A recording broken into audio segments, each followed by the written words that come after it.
Well, the Republican candidate for governor in California says it's just another example of the political class letting bad guys loose on the streets. Joining me now with live reaction, California gubernatorial candidate John Cox. And we want to let folks know that we have invited your Democratic counterpart, Gavin Newsom, to come. He's not here, but we're glad you're joining us. What do you make of this? Because, listen, supporters are saying judges will have discretion. This is not just a get-out-of-jail-free card, that there will be monitoring and that there will be an assessment. You know, it's another example, Shannon, of the political class in Sacramento that's pretty clueless, along with my opponent, Mr. Newsom. I don't think there's a great hue and cry to let a bunch of bad guys onto the street. I mean, as if life in California isn't difficult enough already, with the highest cost of living, the highest taxes, homeless all over the street. Now we're going to let a bunch of people out on the street. And, of course, Shannon, this was all about replacing a private bail bonds business with government workers, because God knows we need more government workers in California. Well, what do you make, though, of the claims that this has been an issue of racial disparity, and it's really been an economic issue as well, that poorer people who don't have the funds to bond themselves out until trial get stuck behind bars, and it shouldn't be about economics, whether you're free or not?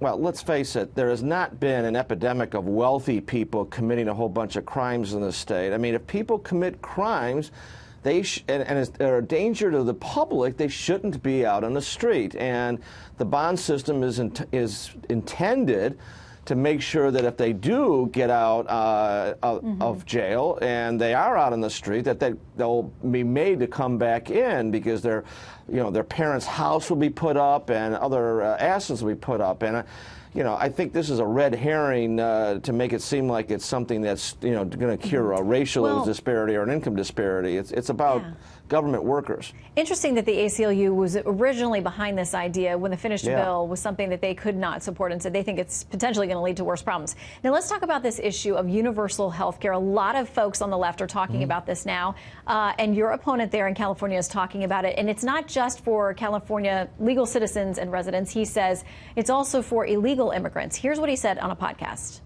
Yep. I did universal health care when I was mayor, fully implemented, regardless of pre-existing condition, ability to pay, and regardless of your immigration status.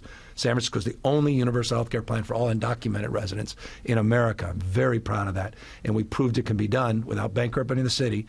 I'd like to see that we can extend that to the rest of the state. To voters out there making that pitch, I mean, it sounds like no strings attached. Well, it sounds like it's a free lunch. I mean, that's Gavin Newsom trying to buy votes and turn California into the Venezuela of America. I don't think people want that, Shannon, at all.